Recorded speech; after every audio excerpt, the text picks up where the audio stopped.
Guys, അങ്ങനെ തായ്ലൻഡിൽ ഞാൻ ഏറ്റവും കാത്തിരുന്ന ദിവസം എത്തി. നമ്മൾ കോറൽ ഐലൻഡിലേക്കാണ് പോകുന്നത്. നല്ല കരിഞ്ഞു പോകുന്ന വെയിലായിരുന്നെങ്കിലും ഞാൻ വളരെ എക്സൈറ്റഡ് ആയിരുന്നു. ഞാൻ മാത്രമല്ല, നമ്മുടെ ഗ്യാങ്ങിലെ എല്ലാവരും നല്ല എക്സൈറ്റഡ് ആയിരുന്നേ. കുറേ നാളായിട്ട് ഞാൻ ചിന്തിക്കുന്നുണ്ട് നല്ലൊരു സ്പീഡ് ബോട്ട് എക്സ്പീരിയൻസ് ചെയ്യണമെന്ന്. അങ്ങനെ നമ്മൾ പട്ടായയിൽ നിന്ന് കോറൽ ഐലൻഡിലേക്ക് സ്പീഡ് ബോട്ടിൽ പോവാണ്. നമ്മൾ ഫസ്റ്റ് പോകുന്നത് പാരാസെയിലിങ്ങിനാണേ. വെയിലടിച്ചിട്ട് കണ്ണ് തുറക്കാൻ വയ്യ, പക്ഷെ ഞാൻ ഭയങ്കര എക്സൈറ്റഡ് ആയിരുന്നേ. അങ്ങനെ നമ്മളത് എൻ്റെ ബക്കറ്റ് ലിസ്റ്റിലെ പാരാസെയിലിംഗ് എന്നൊരു സംഭവം ഞാൻ വെട്ടിയിരിക്കുകയാണ്.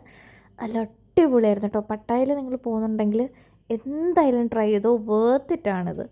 നമ്മുടെ ഗ്രൂപ്പിൽ ഞാനായിരുന്നു കേട്ടോ ലാസ്റ്റ് പാരാസെയിൽ ചെയ്തത്. അപ്പോൾ ഞാനും കൂടെ ഇറങ്ങി കഴിഞ്ഞപ്പോഴത്തേക്ക് നമ്മൾ അടുത്ത സ്പീഡ് ബോട്ട് എടുത്തിട്ട് നമ്മൾ അടുത്ത ഡെസ്റ്റിനേഷനിലേക്ക് പോവാണ്. ഇനി അടുത്ത ആക്ടിവിറ്റി എന്ന് വെച്ചാൽ അണ്ടർ വാട്ടർ വാക്കാണേ. കൂടുതൽ ഏറ്റവും എക്സ്പെൻസീവ് ആക്ടിവിറ്റി ഇതായിരുന്നു.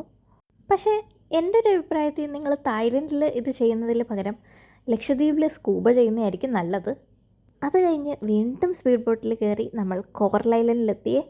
ഈ ടർക്കോയ്സ് ബ്ലൂ എൻ്റെ ഒരു കംഫർട്ടിങ് കളറാണേ. അതുകൊണ്ട് തന്നെ അവിടെ എത്തി ഞാൻ അധികം വീഡിയോസ് ഒന്നും ഷൂട്ട് ചെയ്തിട്ടില്ല.